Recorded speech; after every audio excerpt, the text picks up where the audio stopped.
E aí, galera, tudo bom? Muito bem-vindos a mais uma aula. Aqui é a professora Marisa, de Ciências.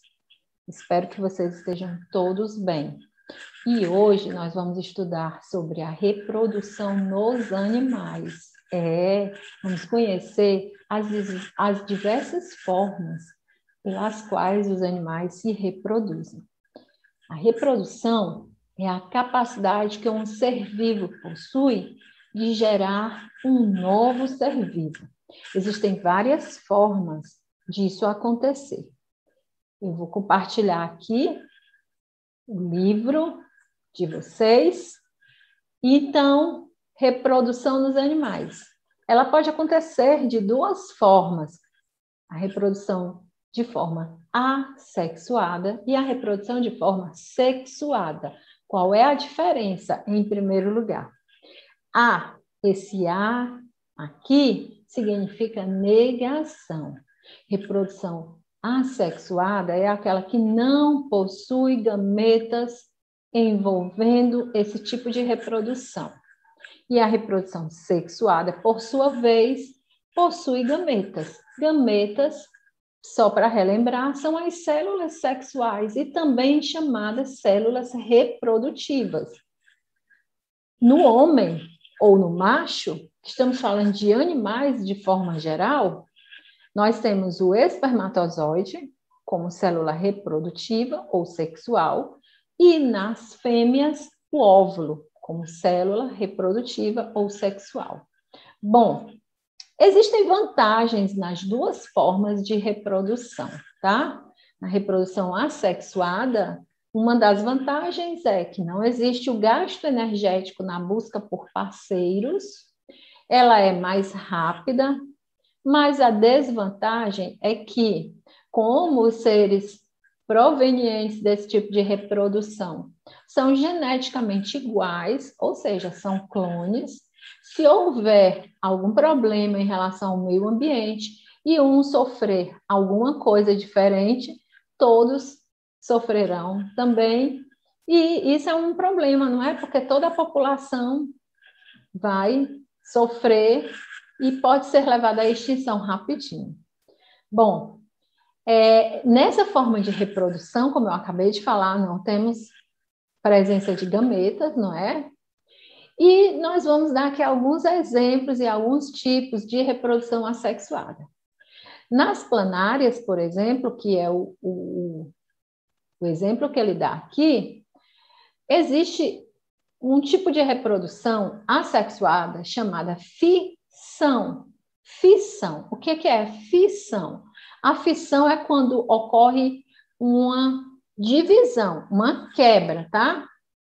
Então, o corpo do animal, ele sofre uma divisão transversal. Transversal é assim, ó. Assim. Longitudinal seria assim. Transversal é assim. O corpo do animal é assim. Ocorre uma fissão, tá? Uma divisão. Esse animal vai se separar em duas partes. E cada uma dessas partes origina, então, um novo indivíduo. Pronto! É um processo mais simples, como eu havia dito antes, né? A gente vai ter também outro tipo de reprodução assexuada chamada brotamento. Exemplo de um ser vivo ou de um animal que faz brotamento, as esponjas, tá? O que é o brotamento? O brotamento é um indivíduo que ele vai surgindo a partir do adulto, tá? Então, você vê aqui o indivíduo adulto. Pessoal, as esponjas, elas parecem mesmo uma planta, tá? Mas não são plantas, são animais, por conta das características, tá? Para ser planta, precisa fazer fotossíntese, e eles não fazem fotossíntese. Bom, surge, a partir do corpo desse indivíduo adulto, surge um pequeno broto, como se fosse surgindo um novo serzinho ali, que a gente chama de broto. À medida que esse serzinho vai crescendo e vai se desenvolvendo, ele se rompe e se separa. Pronto, formou um novo indivíduo adulto, que vai crescer e vai gerar outros indivíduos também dessa mesma forma, que se chama brotamento. Bom, agora, reprodução sexuada. A reprodução sexuada é aquela que envolve gametas. Esses gametas, eles se encontram, se unem através de um processo que a gente chama de fecundação ou fertilização, que é, então, a fecundação ou fertilização é a união dos gametas, tá? Não esqueçam. A partir dessa união, a gente vai ter o surgimento de uma primeira célula. Essa primeira célula do indivíduo é chamada de zigoto ou célula-ovo. Esse zigoto ou célula-ovo vai sofrer várias divisões, tá? Vai sofrer várias divisões até esse indivíduo crescer. Isso aí vai se passar através de um processo denominado desenvolvimento embrionário, tá?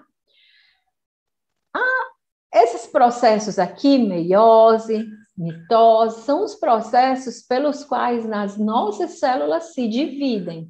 No caso da meiose, a gente vai ter a formação dos gametas.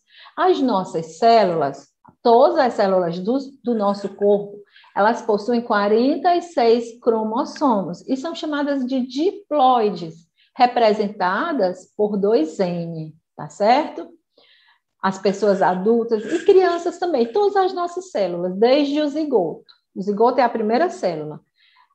Porém, num determinado período da vida, essas células elas sofrem uma nova forma de divisão diferenciada, chamada de meiose. A meiose vai formar, então, os gametas.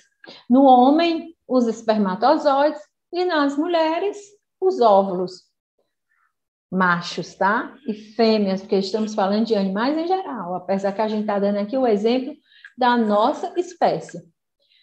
Pessoal, na meiose, quando termina a divisão, cada célula originária, ela vai formar 4 células, com um detalhe, metade da quantidade de cromossomos. Vejam bem, se as células do nosso corpo possuem 46 cromossomos e são chamadas de diploides, os gametas, então, possuem 23 cromossomos e são chamados de haploides.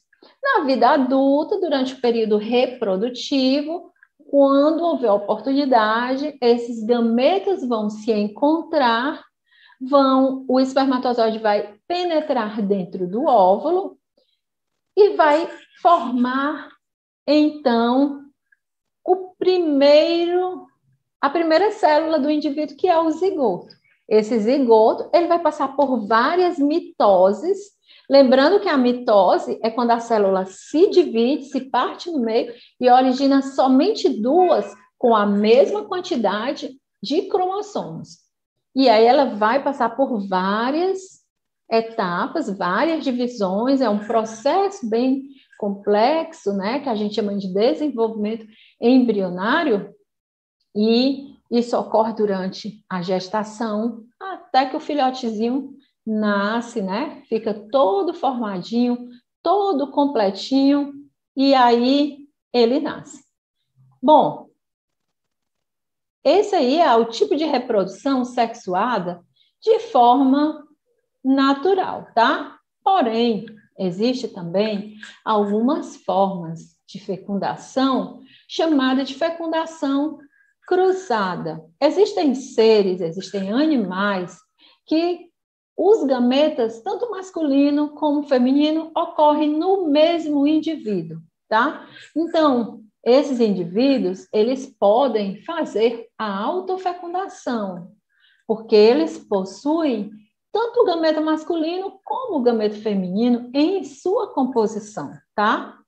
Também são chamados esses seres, esses indivíduos que possuem os 2 gametas no mesmo indivíduo, eles são chamados de hermafroditas, tá? E eles fazem um tipo de fecundação chamado de autofecundação. São todos os animais hermafroditas que fazem autofecundação? Não, pessoal. Existem alguns algumas espécies de animais hermafroditas que, ao invés de fazerem a autofecundação, eles fazem a fecundação cruzada, tá? O que é isso? Os dois indivíduos se encontram, a gente vê aqui o exemplo da minhoca, é bem característico. A minhoca, ela é um animal hermafrodita, ou seja, ela possui os dois gametas no mesmo indivíduo, porém, ela não se autofecunda. Um indivíduo se encontra com o outro, a parte masculina de um lança os espermatozoides na parte feminina do outro, e aquele que está recebendo os espermatozoides, ao mesmo tempo, está lançando os espermatozoides dele na parte feminina daquele outro. Estão entendendo, né? Enfim, esse tipo de fecundação é chamado fecundação cruzada, tá bom? Exemplo de um animal que faz autofecundação, um animal hermafrodita que faz autofecundação, são as tênias. A tênia, ela é conhecida popularmente, vocês já devem ter ouvido falar, como solitária, tá bom? Pessoal, agora, depois que acontece a fecundação, onde é que ela acontece, como é que é isso? A fecundação, ela pode ocorrer dentro do corpo do indivíduo, né, no caso das fêmeas, como ela pode ocorrer fora, tá? Esse encontro aí dos gametas. Quando ela acontece fora do corpo, ela é chamada de fecundação externa. Um bom exemplo disso está aqui, são os nossos sapinhos. Alguns peixes também se reproduzem assim, fazendo fecundação externa. Então, a gente tem aqui o casal de sapo no amplexo nupcial, tá? O macho libera seus espermatozoides na água, a fêmea libera seus óvulos na água. Esses gametas se encontram fora do corpo da fêmea, tá? Aí formam um ovinho gelatinoso. Desse ovinho ocorre o desenvolvimento, né? O zigoto passa por várias divisões e forma, então, um novo serzinho, que não parece o sapo adulto, porque ele passa por um processo chamado metamorfose, que é transformação. Quando ele surge, ele é um ser aquático, ele possui brânquias, ele possui caudinha, ele é chamado de girino, parece um peixinho, mas na verdade ele não é, e ele vai sofrendo essa metamorfose até que ele vira um adulto, tá certo? Então, isso é um tipo de reprodução que a gente chama de reprodução de fecundação externa. Já a fecundação interna é quando o macho deposita os espermatozoides diretamente dentro do corpo da fêmea. A gente tem muitos exemplos. Isso pode acontecer em peixes, né? Tem peixes que fazem fecundação interna, tem peixes que fazem fecundação externa também, tá? No caso aqui, a gente dá o exemplo do tubarão, né? Tubarão é um peixe, mas que faz fecundação interna, tá? E aí a gente tem, né? Aqui, exemplo aqui, os escorpiões. E a gente tem, assim, por exemplo, nós mesmos, né? Nós seres humanos também fazemos fecundação interna, tá? Formas de reprodução, já falamos inicialmente, né? Que há vantagens e desvantagens. Eu falei nas vantagens e desvantagens da reprodução assexuada. Agora eu vou falar um pouquinho nas vantagens e desvantagens da reprodução sexuada. No caso da reprodução sexuada, a grande vantagem, a maior de todas, é a questão da variabilidade genética, onde os seres, embora muito semelhantes, mas não são geneticamente iguais. Quando ocorre uma mudança ambiental, uns podem não resistir, mas outros resistem. Isso garante uma maior estabilidade, tá? das espécies. Mas a desvantagem é que é um processo mais lento, é um processo que demanda mais energia, demanda busca por parceiros, né? Na maioria dos casos, é necessário que haja dois indivíduos para que ela aconteça, né? Estou falando aqui de reprodução sexuada. Pessoal, depois da fecundação, então, como eu falei para vocês, o zigoto, ele passa por diversas divisões, né? E aí ele vai aumentando. Eu tenho uma célula, que é o zigoto, ela se parte, forma duas, cada uma dessas duas se partem em duas, temos 4, cada uma das 4 se parte em duas, aí a gente já vai ter 2, 4, 6, 8, e por aí vai. Então, vejam aí como é rápido, né? Todo esse processo aí é chamado de desenvolvimento embrionário, porque nos primeiros meses desse processo, aquele serzinho que está se desenvolvendo é chamado de embrião. E ele passa por vários estágios, tá? Então, a gente vai ter embriões que se desenvolvem fora do corpo da fêmea, fora do corpo da mãe, mas dentro de um ovo. Esses animais, eles são chamados de ovíparos, tá?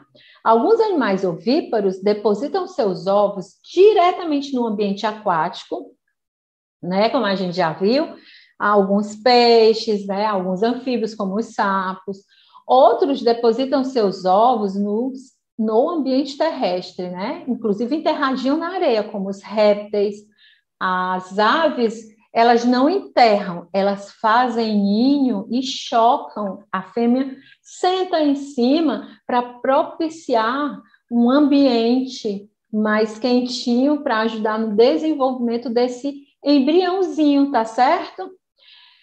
Agora, tem animais que o embrião ele vai se desenvolver totalmente dentro do corpo da mãe. E esses animais, eles são chamados, então, de vivíparos. É o caso da maioria, da esmagadora maioria dos mamíferos, né? Assim como nós, gatos, peixes, cavalos, vacas, etc. Tá? E temos também alguns peixes que se desenvolvem assim, alguns anfíbios e alguns répteis. Agora, quando o embrião se desenvolve no interior de um ovo, mas esse ovo é mantido dentro do corpo da fêmea, ele agora não é mais chamado de ovíparo, é chamado de ovovivíparo. Tá certo, pessoal? Espero que tenha ficado bem claro aí a diferença entre animais ovíparos, vivíparos e ovovivíparos, tá? Agora, falando um pouquinho do processo de metamorfose, porque assim, existem seres que nascem iguaizinhos ao adulto e ele vai só passar por pequenas modificações, mas não são modificações muito grandes. Como, por exemplo, no nosso caso, um filhote, quando você olha para um bebê, você identifica, né? Quando ele cresce, ele vai passando por algumas mudanças, mas ele nasce muito semelhante ao animal adulto, tá? Existem outros que passam por uma metamorfose chamada metamorfose completa, que é a mudança completa. Ele tem uma forma de vida completamente diferente, como eu mostrei para vocês na questão lá do sapo, né? Quando ele nasce, ele parece mais um peixe, inclusive ele tem respiração branquial, e aí ele passa por uma metamorfose completa. A gente vai ter também alguns insetos, na sua maioria, fazem também metamorfose completa, como é o caso da borboleta, das mariposas, das abelhas, das moscas e dos besouros, tá? Então, dos ovinhos vai eclodir, ou seja, vai sair uma larva. Essa larva é conhecida como lagarto, né? No caso das borboletas, que se alimenta, cresce, vai sofrendo várias mudanças, vai passando por várias mudas, vai armazenando energia até que, pá, rompe, né? Então, ela passa por vários estágios, tá? Então, é o ovinho, a larva, depois forma a pupa, né? Que a gente conhece como casulo, até que, pá, eclode a borboleta, né? Lindíssima borboleta. Alguns insetos, por outra vez, passam por metamorfose, mas essa metamorfose ela não é completa, como percevejos, baratas e gafanhotos. O que é que diferencia a metamorfose completa da incompleta? Vejam bem, na metamorfose completa a gente vai ter os estágios de ovo, larva, pupa até o adulto. Na incompleta a gente vai ter o ovo, a ninfa, que são as formas jovens, e o adulto. Tá certo? E temos também insetos que não sofrem metamorfose nenhuma, como é o caso das tracinhas de livro, né? Aquelas, uns besourinhos que gostam de ficar dentro de livro. Tá certo? Então, pessoal, cuidados parentais que os animais possuem. O que é o tal de cuidado parental? É o cuidado dos progenitores ou dos geradores com suas crias, com seus filhotinhos, tá? Quanto mais desenvolvido for o animal, maior é esse cuidado parental, esse cuidado com suas crias, tá? A gente vê o cuidado parental em muitas espécies, né? Peixes, né, que cuidam ali dos ovinhos, não deixam os predadores chegarem perto, ficam ali protegendo. As galinhas, por exemplo, você vê que a galinha, quando os pintinhos nascem, ela abre ali as asinhas dela, coloca os pintinhos e vai tentar pegar um pintinho, né? Ela corre atrás de você, leva bicada, você leva bicada, enfim. Eles cuidam mesmo, tá? E nós, né? No caso dos mamíferos, eles têm um cuidado parental, você vê um gatinho também protege seus filhotinhos, mas eles se desenvolvem muito rápido e aí logo eles ficam independentes dos pais. Já na nossa espécie, não. Como nós somos desenvolvidos, temos um desenvolvimento maior, né, um desenvolvimento do sistema nervoso, e nós levamos muito tempo, né, levamos um tempo até aprender a andar, até aprender a falar, até aprender a se alimentar, e aí precisamos realmente que haja um cuidado parental maior, tá certo? Então, pessoal, é isso. Ficamos por aqui. Um grande abraço para todos. Eu espero que vocês tenham entendido. Qualquer dúvida, você fala comigo, tá certo? Pode falar por aqui, pelo YouTube. Você pode me encontrar nas outras redes sociais. No Instagram, Prof. Marisa, com Z, também você pode me encontrar lá. Tá certo? Quem é meu aluno me encontra pelo WhatsApp também. Um grande abraço para todos e até a próxima aula.